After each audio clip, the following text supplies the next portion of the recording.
Good morning. Here's the latest from the market open.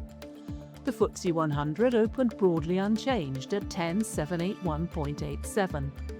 Across Europe, the Euronext 100 gained 0.1% and Germany's DAX rose 0.62%.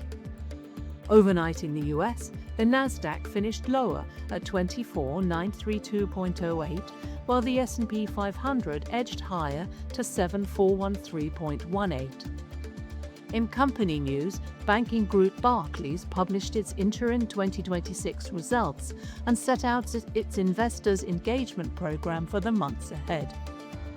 Meanwhile, tabletop gaming company Games Workshop delivered record annual revenue and profit as demand for Warhammer continued to support growth.